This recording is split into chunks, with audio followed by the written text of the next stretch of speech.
This Sunday, leaving Afghanistan. I judge that it was not in the national interest of the United States of America to continue fighting this war indefinitely. President Biden announces the end of our 20-year war.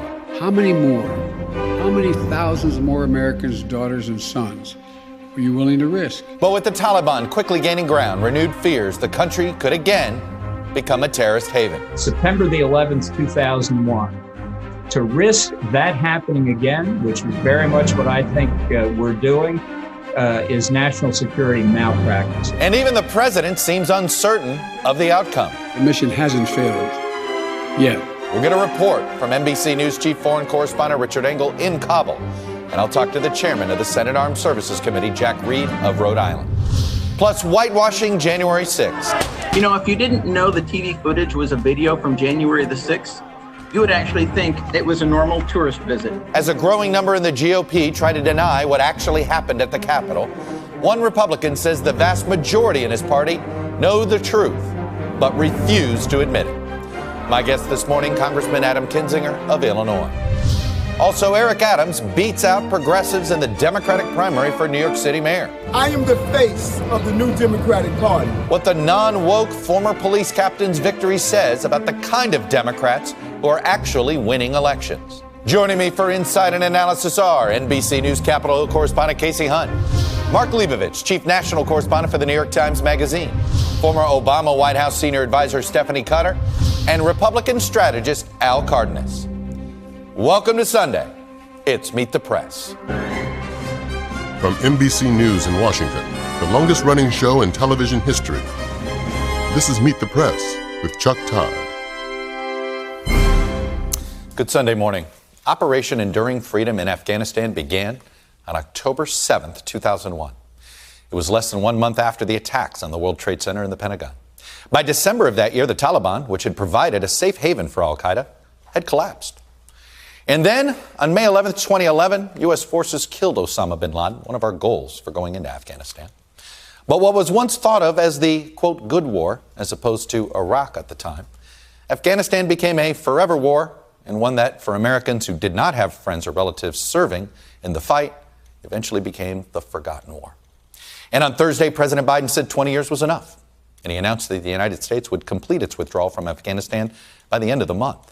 Later, actually, than former President Trump had planned. Left behind, though, is a resurgent Taliban, which is making sweeping gains against overwhelmed and uninspired Afghan forces. And also left behind, those Afghan translators and contractors, America's nation-building efforts, along with the hopes of establishing a greater level of freedom and more independence for women in that country. In fact, even as he announced the withdrawal, President Biden admitted the mission hasn't failed yet. Still, even if most Americans forgot about this war, as NBC News chief foreign correspondent Richard Engel reports from Kabul, for those left behind, this war is still very real. The Taliban are laughing it up in this video reposted by a Kabul police spokesman. And why not? The Taliban have taken control of most of Afghanistan in just weeks, often without firing a shot. Afghan troops are surrendering, handing over posts and weapons. The Taliban give each soldier the equivalent of $80, pocket money for the trip home. The United States spent more than $80 billion to train and equip Afghan security forces. The return on investment so far is low. Corruption is the main reason for failure of some of our, or surrendering of some of our areas to Taliban. Fawzia Kufi is a member of parliament and a peace negotiator with the Taliban. Extremists have tried to kill her twice. I actually had a meeting yesterday with those people who ran away. I said, why did you leave the area? They were telling me stories like they did not eat for 4 days because there was no food for them. When we visited Bagram Air Base, it was so empty I was able to bike down the runway. No one even asked what I was doing. The soldiers seemed almost unaware there's a war going on. But 2 units are fighting. Afghanistan's small air force and the commandos. On a mission, I saw them on the attack, advancing into gunfire. But there are just 30,000 commandos up against around 3 times as many Taliban. The commandos are doing 90% of the fighting. So perhaps no one is holding Afghanistan together more than the commando's general, Hibatullah Alizai. Everybody was so much relying on our American colleagues and friends here in Afghanistan. We will learn how to alone fight, run this fight. What about foreign fighters, extremists, terrorists? We understand that they are starting to come back in once again. Are you seeing evidence of that? We are. You may have been tracking that just in last month we have killed dozens of Al-Qaedas in Helmand and Ghazni and Paktika and different parts of the country. Do you think Afghanistan could once again be a springboard for international terrorism? Even worse than 9/11, I'm telling you. Because over the past 20 years, you have invested blood and treasure. You're the main enemy now. Why do you think you will be safe? Why do you think you will be protected? You have killed people in Afghanistan. The threats Afghans face are more immediate, especially women who flock to schools and to take up careers denied by the Taliban. And no one is more at risk than the thousands of contractors and translators who worked for U.S. troops. Men like Tom, which is what the Americans called him. He's now in hiding. If I stay here, I will be killed. Tom worked for the U.S. military for 2 years and 5 months. He has numerous letters of recommendation, including from his former commander. I trusted Tom 100%. As things deteriorate, I think he's has a legitimate reason to fear for his life. And Richard Engel joins me now live from Kabul. And Richard, before we get into the debate about should we stay or should we be going as we are, how we're leaving looks very haphazard. It looks rushed. We don't seem to have a plan in place yet for how we're going to deal with the translators. That's what it looks like from here. Is that what it looks like to you? Very much so. The translator, Tom, just as an example, it took us 45 minutes to connect with his former company commander, and he has been waiting for his visa for 4 years. So it's been very organized to get the troops out of here, to make sure they're evacuated safely. But in terms of a plan and dealing with all the people who worked with us, that seems very, as you said, haphazard and could be done better. All right, so let's talk about the larger debate here, which is, and we may not know the answer to this debate for 20 years, let alone 20 days or 20 months, and that is are we going to see history repeat itself as the Taliban takes over Afghanistan? Will it be a safe haven for a reconstituted Al-Qaeda or Islamic State? Well, many senior analysts, political figures, military officials in this country and beyond believe that is exactly what's going to happen because of the symbolic victory that the Taliban has been given right here. They achieved what ISIS couldn't. They were able to achieve a victory over the United States and establish a new safe haven for Islamic extremists. And that is drawing in Islamic extremists. But just a few minutes ago, just before coming here, I was speaking to the former senior advisor, the national security advisor to the ex-Taliban leader, Mullah Omar. And he assured me that it won't happen, that the Taliban learned a lesson from hosting Al-Qaeda, that keeping Osama bin Laden here wasn't worth 20 years of fighting, and that they will guarantee that this country won't be a springboard for international terrorism. They say they will bring Islamic law here, they will bring Afghan traditions, but that they will focus on Afghanistan, not causing problems for the rest of the world. The question is, do you believe that, and can they control it? Let me ask this about Bagram Air Base. What's the more likely future? That the Taliban controls it, that the U.S. goes back and occupies it, or that someday we're going to have to attack something we built because our enemies are somehow using it? Well, the big factor of Bagram right now is there are thousands of Taliban prisoners and other prisoners inside, some of them very top leaders from the Taliban. And military officials have told me they're concerned because the power is out, the base defenses are disrupted, and if the Taliban tried to liberate their prisoners, and they have already in other towns and cities tried to liberate their prisoners, if they were able to free those, and it's anywhere between 5,000 and 10,000 prisoners inside, if they were able to free them, Bagram is right on the doorsteps of Kabul, it could become a tipping point. And based on what I saw, the base felt very vulnerable. So I think it's possible, Afghans think it's possible, that Bagram could become a target because of those prisoners. And then will the U.S. have to attack it, watch it happen, come back? There will be some very tough decisions that will have to be made in real time if that happens. All right, Richard Engel on the ground in Kabul for us, as he always is in these unsafe and unstable places. Richard, thank you. Sure. All right, joining me now is Democratic Senator Jack Reed of Rhode Island. He's the chair of the Senate Armed Services Committee.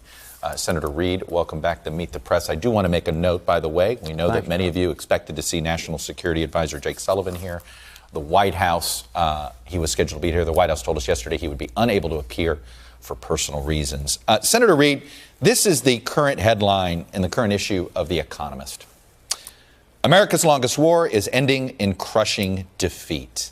It's a pretty rough headline. Do you agree with it?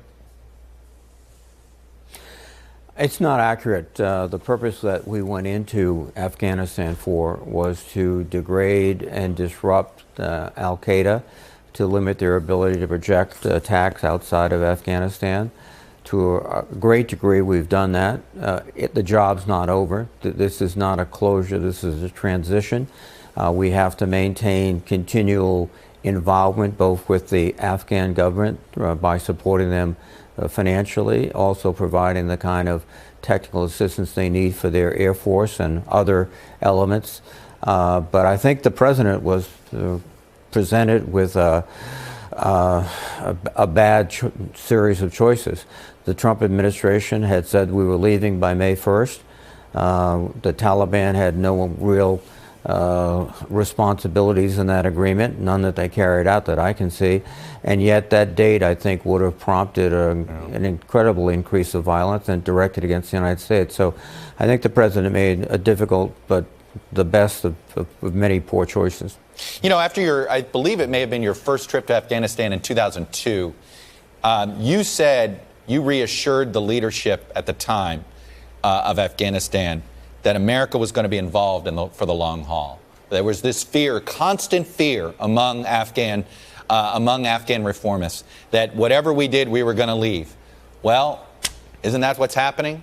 Aren't their greatest fears being realized? Didn't you basically, is that an empty promise that was made? We've now turned tail? No, I think some of the factors that we have to consider is that in 2002, we were prepared and we had a permissive situation. We had destroyed the Taliban. One of the critical strategic mistakes was the pivot to Iraq, which I opposed. And one reason I opposed it is I thought it would eventually lead to compromising our resources and our attention to Afghanistan, and it did. We've tried to resuscitate that approach to Afghanistan over several surges. They have not been successful. And 20 years of effort and thousands of American lives, I don't think represents a shallow promise in 2002. Let me ask you this. Had President Biden decided that, because there's a debate on are we at war or not at war, but there was some thought of a stabilizing force, some presence, not dissimilar to Japan, Korea, or Germany. Would there have been support for that in Congress? For a stabilizing force that was basically at Bagram Air Base for an undetermined amount of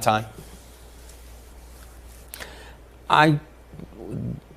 Perhaps, but I don't think there was an overwhelming sense in the Congress that we should stay. I think the reaction to the departure has been one of generally acceptance. I think the other factor that should be considered is that as long as the Taliban had a safe haven, which they do in Pakistan, they would continue to flow in, put pressure on. We could hold them perhaps at bay. But I think at this juncture, the president decided any type of increase in forces, increase in presence would be in the long term ineffective. And 2,500 personnel is not exactly a decisive force to have, particularly if the Taliban continues to gain strength. Well, I want to show what the Taliban's strength here. We have this map. It's courtesy of the Foundation of the Defense of Democracy, their long war journal. And here in the dark red are where Taliban control things as of April 13th. Now watch how this part of Afghanistan only gets redder, as you will see here. It gets redder and redder. The gray area is what is controlled by Afghan security forces, and the pink, by the way, is contested. The point is, the Taliban, Senator, now have control of over half the territory. Do you think Kabul will hold? I think Kabul will hold. The question is, can it hold long enough to create a political solution between the sides? What you've seen is the encroachment of the Taliban. Most of that has been without military action. Most of that has been essentially going in and persuading or paying off the local leadership, and they've been preparing for that for many, many months.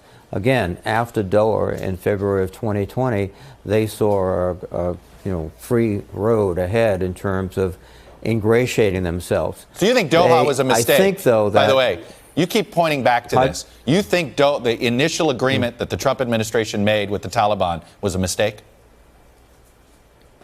I think it was, because I think it set a fixed date rather than imposing conditions that would have then let us depart Afghanistan.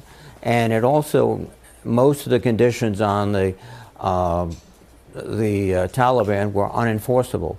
They claimed that they would disassociate themselves from al-Qaeda. Clearly, that's not the case. I think that some of the agreement was, if you don't bother us, Taliban, we won't bother you while we get out. And that was to protect the evacuation of U.S. forces. But it ended any sort of conditionality, and it set a date. And the most important thing was people can grasp that. They can see, oh, May 1st, the Americans didn't leave. They promised to leave. The Taliban was right, et cetera, et cetera. So I think it was, it did not help at all. All right. We're not going to be in Afghanistan. We're not going to be Iraq. What's the future of Gitmo? Are we about to shut it down as a prison facility? I don't think we are. I think we're in a situation, and again, this is both legal and policy and political. There's still a reluctance, particularly on many of my colleagues on the other side, to bring these prisoners under jurisdiction of a federal court. Right. By the way, that's where we've convicted most of the terrorists that we've captured. And then the legal situation has been so confused over the last 20 years in terms of, what's the proper procedure. That's another complicating factor.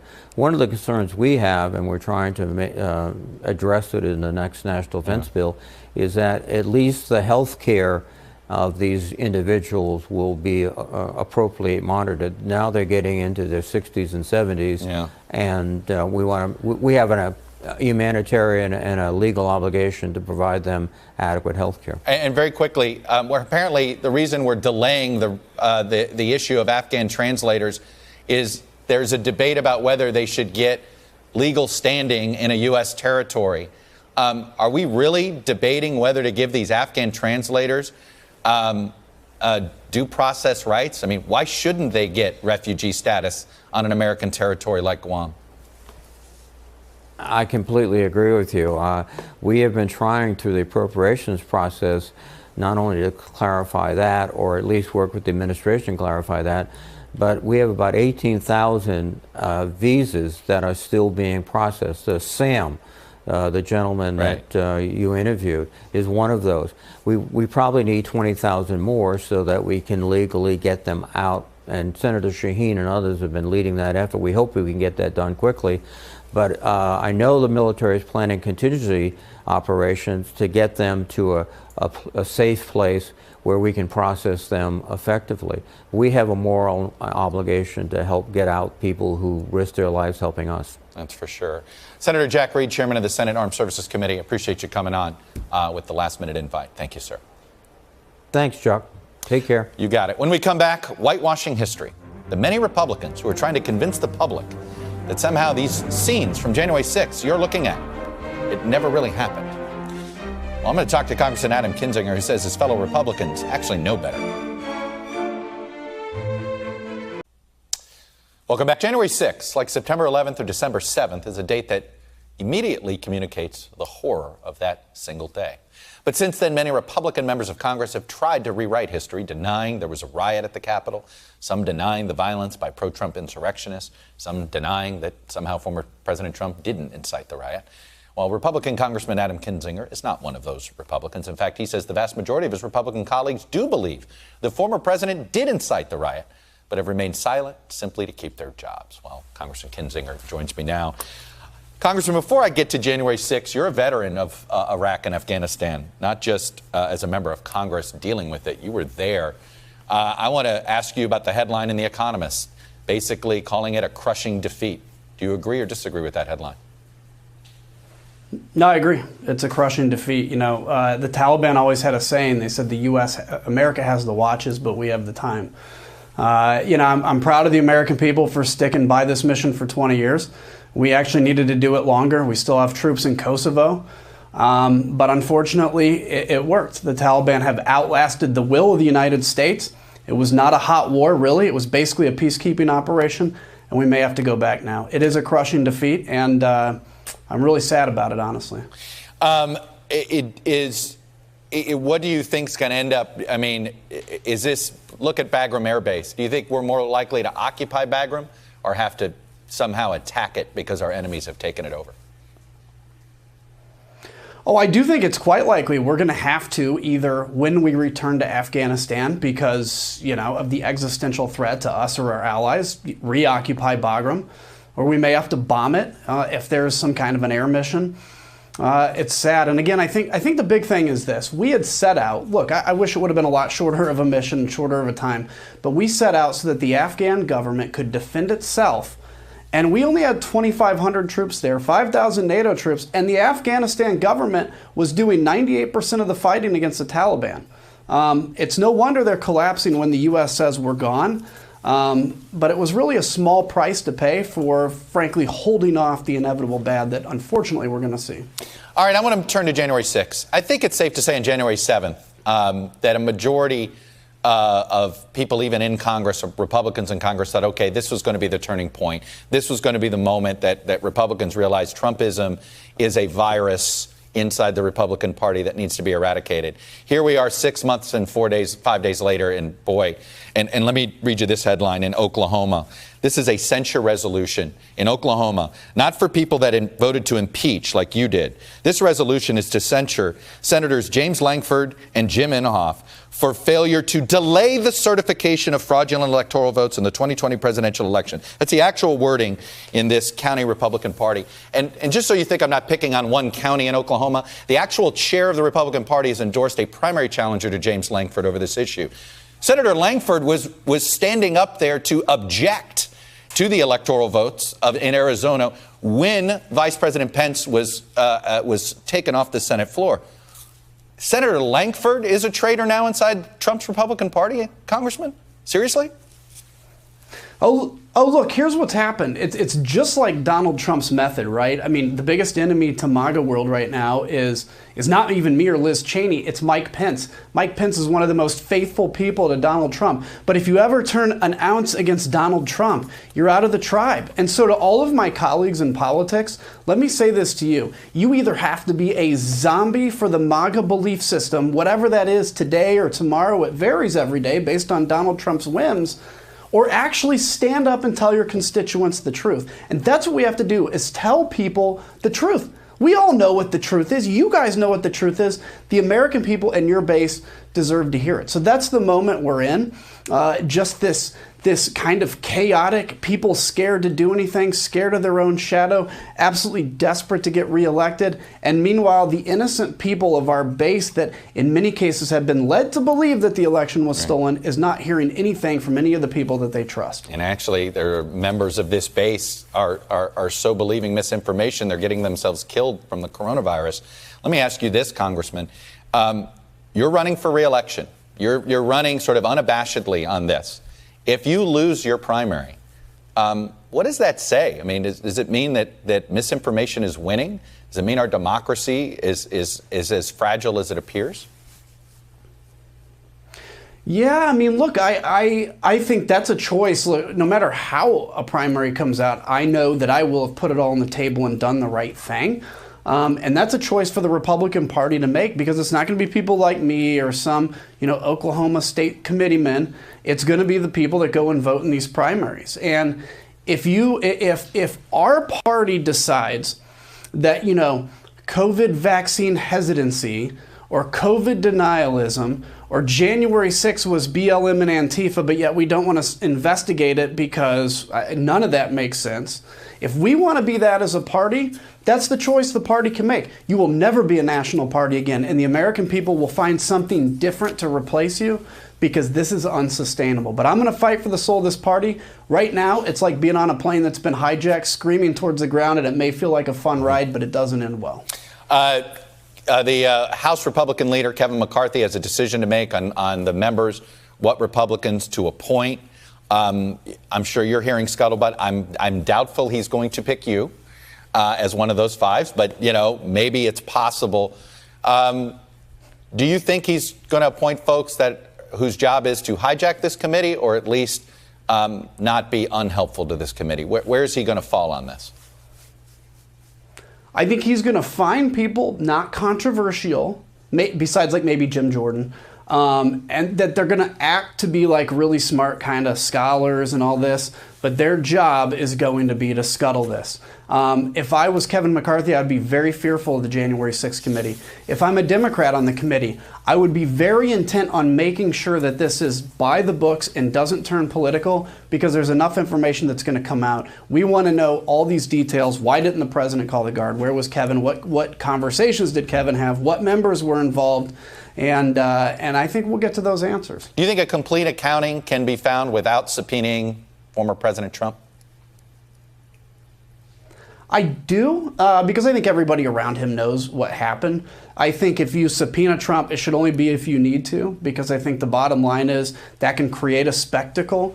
But I also think, look, in the future, whether it's a year or two, even through these FBI cases against these insurrectionists, all the information will come out. There's this narrative that it wasn't an armed insurrection. Well, it was. There's guns, there was arms, and all that stuff will come out and be taken. So if I'm a Republican member of Congress or any leader right now, I'd be very careful at the sides I'm taking, because in the very near future, people are going to know the truth, and I want to be on the side of truth.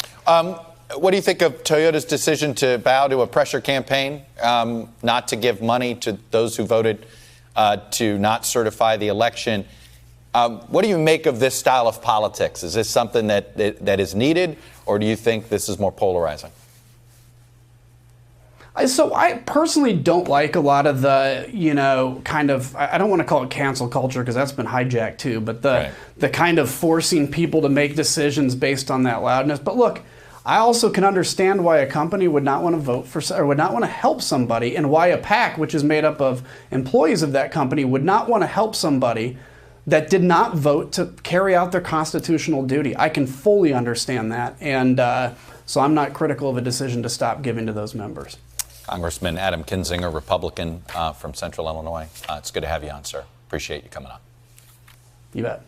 When we come back, the rise of the anti-woke Democrat, like New York's Eric Adams, and the fear among many Democrats that their party may be moving too far to the left too fast. Panel is next. Welcome back. Panelists here. NBC News Capitol Hill correspondent Kasie Hunt, Mark Leibovich, the chief national correspondent for the New York Times Magazine, Republican strategist Al Cardenas, and Obama White House senior advisor and longtime Democratic strategist Stephanie Cutter. Look, I want to start with New York City Mayor. We're focusing on the Democrats here. Let me show you, and it's sort of like of what could have been. This was first round results. We would have had in the old rules, Eric Adams and Maya Wiley would have faced off in a runoff. And we'd have been talking about, okay, it's the pragmatists versus the progressives. Ranked choice voting cut the lead, and it was actually Catherine Garcia who ended up in second after ranked choice voting, Eric Adams in first. Stephanie Cutter, Terry McAuliffe, Joe Biden, Eric Adams. There's sort of a pattern here. Is the Democratic Party's electorate more moderate than some of its members these days?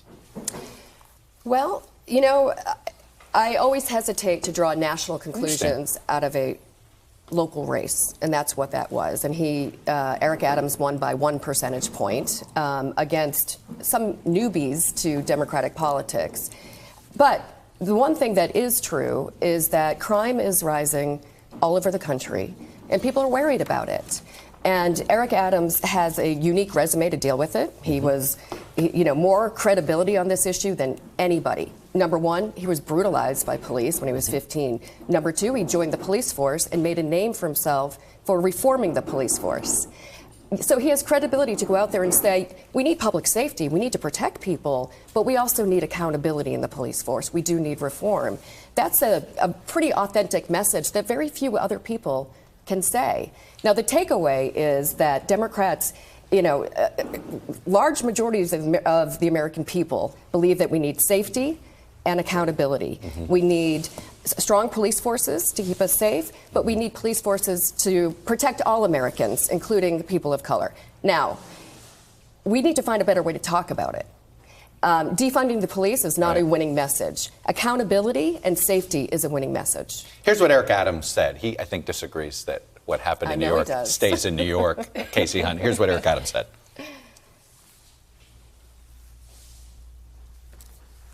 Look at me, and you're seeing the future of the Democratic Party. If the Democratic Party fails to recognize what we did here in New York, they're going to have a problem in the midterm elections, and they're going to have a problem in the presidential election. A member of leadership in the House Democratic Party is Hakeem Jeffries, who, by the way, endorsed Maya Wiley. It's interesting to me. How many congressional Democrats agree with Eric Adams? I think there are quite a few, to be perfectly honest. And I think that there is this growing sentiment that, especially around these cultural issues that I hear privately from moderate Democrats who are hoping to hold on to their seats, is just that sometimes it's a little bit too much. They don't necessarily disagree with progressive messaging around helping working people, that billionaires are too wealthy, that wealth inequality is a problem, all of these priorities that Alexandria Ocasio-Cortez and others say. But they think that engaging in the culture war, things the way it's sort of unfolded, is just risky and gives Republicans too much ammunition to work with. It's interesting when we're watching the Democratic Party here, Mark, which is there's clearly a moderate coalition that wants to vote for Democrats. But they're a bit uncomfortable a little bit with the wokeness. I look at this poll in Arizona, because if you just follow social media and some cable news shows, you would think Kyrsten Sinema is really unpopular. She's the most popular politician in Arizona, more popular than Joe Biden, more popular than Mark Kelly. And she is somebody that the left thinks is standing in the way of a bunch of progress. What should the National Democratic Party take away from this? I think they should take, obviously every race is different, but I also think, look, if you pay attention to social media, Eric Adams wasn't very popular in New York. Right. And, New York is a very liberal city. And again, the coalition that Eric Adams won with is not unlike in New York what Kyrsten Sinema would win with in Arizona, what Joe Biden won with in the National Democratic Parties beginning in South Carolina. And so, look, I do think, obviously, it's sort of some synthesis of national issues, but certainly very local. And the same mixes do sort of apply here. Right. Miami-Dade County. Eric Adams could win in Miami-Dade County, couldn't he? He could. Listen, as a Republican, I looked at it from different perspectives, right? That race. Ethnicity still matters, especially in our urban area politics, if you look at the background. I think there's a new wave of voters that want new faces. Eric only got less than 1/3 of the vote, and he's been around for a long time. And so, more than 2/3 of the people wanted to see new faces. And three, the other thing that I thought is, the candidate still matters. We forget about the candidate sometimes. He was the best networker of the group. In New York, you got to network with various interest groups in order to win, and he did it better than anyone else. And so that's kind of what I got out of that race. Having said that, I think the Democrats and Republicans have the same problem, and that is, both parties have gotten more to the extremes, and there's a whole voting in the middle of about 40% of the voters who feel like, hey, that's not me. Stephanie, this seems to be both that on one hand, Democrats, if they run as Biden Democrats, that's a winning coalition. If the Republicans successfully paint the Democrats as the defunded police Democrats, that they're moving, that essentially it's almost like the wokeism versus Trumpism, pick your poison here. Does that make it a harder midterms? Midterms are always difficult for the party who holds the White House. That being said, Democrats are not going to be running on defunding the police. They're going to be running on creating jobs, a strong economy, a competent government who can deploy vaccines and keep people safe, on passing a bipartisan infrastructure bill. All of this, Republicans voted against on the rescue package that they're now trying to campaign on. They voted against that. That's what this election is going to be about. It's not going to be about defunding the police or some other cultural issue that Republicans will try to leverage. Now, as long as Trump stays on the map, and as long as Trump is dictating who's running in these local races, that's nationalizing this election in a way that Democrats could never nationalize the election, and we welcome that. And by the way, we are going to have a deep dive in this in a couple minutes on sort of what Donald Trump is doing in snatching victory from the jaws of defeat. She brought up Congress, rescue package, infrastructure. Yeah. I don't want to get bogged down into the weeds here, but this looks like a train wreck that's coming. I mean, I'm sorry. This doesn't look like this is going to go swimmingly. This bipartisan deal, how fragile is it? It is still fragile, Chuck, and I spent the weekend talking with half a dozen senators and a bunch of aides to try to figure out where they are. They're actually in the process of writing things right now, and that means it's at a very fragile point because suddenly interest groups, people that have something to gain, something to lose, are finding out, hey, is my priority in this? Is it not? So that's what I'm going to be watching the next couple of days. AFL and CIO in the chamber are going to be on the same page? Normally that helps. Does that help here? Well, I mean, potentially, yeah. I think we have to see. The Chamber of Commerce is kind of in a different spot than they have been in the past. But I think the bottom line here is Republican and Democratic senators believe, and they're looking to Mitch McConnell to see what he's going to do, whether he's going to say to his caucus, okay, go ahead, or to his conference, it's fine if you vote for it. Now, McConnell's people will dispute that. They say, well, he's just going to stand back and listen. The whole conference will decide. But I think that's a real underlying dynamic here. And I do think the one thing that could save it, Chuck, is if Republicans do decide the better politically the better thing to do is to let this go through, claim victory, and then just beat Democrats up on the big reconciliation package when they get that far. I think as long as Trump is playing the role he's playing, McConnell has no choice but to let this bipartisan deal go through. But we'll see. And speaking of Trump, we're going to talk about this in a few minutes. When we come back, though, why it's getting harder and harder to deny climate change wherever you live now. Stay with us.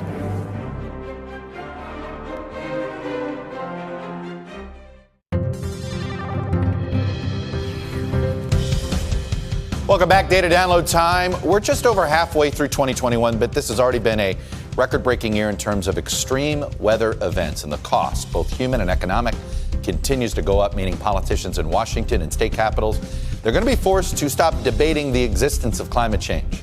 We have to start dealing with it. It is here. Look, let's start with the hurricanes. We are already on the E's. This is the earliest we've ever hit the E's in the Atlantic side ever, okay? And by the way, when we run out of letters of the alphabet on storms, we use the Greek alphabet. Well, we're using the Greek alphabet for COVID variants too, so things could get very confusing by the end of this calendar year. How about the heat wave in the Northwest, right? Look at these records in Seattle, Portland, Salem. This is not even August yet. These are huge records almost all time. And of course, it's turned deadly in these places. 30 deaths in Washington State, a whopping 116 so far in Oregon. And look, this is not just confined to the United States. Remember, it is winter down in New Zealand. This is their hottest June ever. How about Hong Kong? Hottest May ever. Again, we're seeing this as a global issue. And then, of course, let's not forget what happened in Texas and what happened in that winter storm that basically almost shut down their power grid there, led to 150 deaths, one of the most expensive winter storm impacts ever, over $155 billion. So, as you can see, this issue of climate change, it's here. We're dealing with it. Politicians have to deal with it. And this aftermath is something that we're only starting to see. When we come back, author and Senate candidate J.D. Vance was against President Trump before he was for him. why so many Republicans like him have decided, in his words, to suck it up and support this former president. Welcome back. As we said, we want to focus on the Republican side of things. And Al, this is fascinating. J.D. Vance, who is the author, Hillbilly Elegy, which became sort of a phenomenon when it turned into a movie, he was a pretty high-profile Trump critic. And as he's now wanting to be an Ohio Senate candidate, where it's a race to see who can hug Trump the most, here's how he put it to Time magazine this week. Trump is the leader of this movement, and if I actually care about these people and the things I say I care about, I need to just suck it up and support him. 6 months and 5 days after January 6th, 6 months and 5 days after Lindsey Graham said, enough is enough, I'm off this train, where is the Republican Party gone? At what point that now you have to just suck it up and deal with this Trumpism? Yeah, there's a winning at all costs commitment, I believe, to get through 2022, and J.D. Vance personifies it. You know, when you watch something on TV, it hits you differently than when you have a personal conversation. And I've had personal conversations with J.D. Vance along with Mitt Romney, and so this is particularly shocking to me. I mean, after you talk personally to somebody about what their values are and how they feel about something, and now this is so the J.D. Vance you met personally was a different person than the one we're seeing. Without a doubt. I mean, if the J.D. Vance you could have heard talk 2 years ago, like in his books. I mean, he went to Yale Law School. I mean, this is, look, there is like the suck it up ethic has been prevailing in the Republican Party for the last 5 years, and it's like, what is the line? What's the hurt in humoring him for a little bit longer? I mean, this is essentially just sort of cover your eyes and hope for the best in 2022. Well, and the big difference here, though, I just have to say, for candidates that are running now and making these decisions now, is that they've seen what happened for the 4 years of Donald Trump being in office, and they saw what happened on January 6th. I mean, this is all unfolded after the riot on the Capitol. I mean, in the beginning, yes, we had so many Republicans who just essentially said, well, I'm going to keep my head down, I'm going to try not to rock the boat just so that I can continue to have some influence. We sort of bought that in the beginning. Okay, maybe, let's see. We saw how it worked. The answer is it didn't. But, you know, the beast is growing. Look at what happened in Oklahoma. Look at what's happening in Texas. Look at the beast is growing. The beast is not satisfied with just that premise. The beast wants more. And I, to this point, don't know where the beast is going, because it's unheard of that an Abbott would be challenged from the right. It's unheard of that a Lankford would be castigated by a party chairman. For sure. The things that I'm seeing are just unheard of. You know, we just spent a segment, Stephanie, debating the progressives versus the pragmatists in the Democratic Party. There's certainly a debate about what should the Democratic Party stand for. There's apparently not a debate in the Republican side. There's not a debate in the Republican Party. It is. I mean, he brought up Greg Abbott. You know, if I were to tell you Greg Abbott in isolation, and yet he's the moderate now compared to Alan West, we've really moved this Overton window. Yeah, and he's hardly a moderate. Just look at what he's doing in Texas. You know, but he thinks he has to do that. He has to, but I also don't think he's got a problem with it. And, you know, they are looking for these wedge issues, which they think will drive out their base.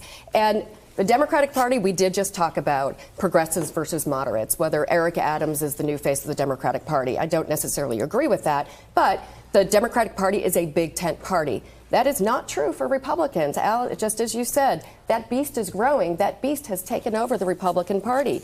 And J.D. Vance, although he is a complete phony, he is giving voice to what every Republican is thinking right now, that I do have to suck this up. And there's not enough Republicans who have the courage to stand up.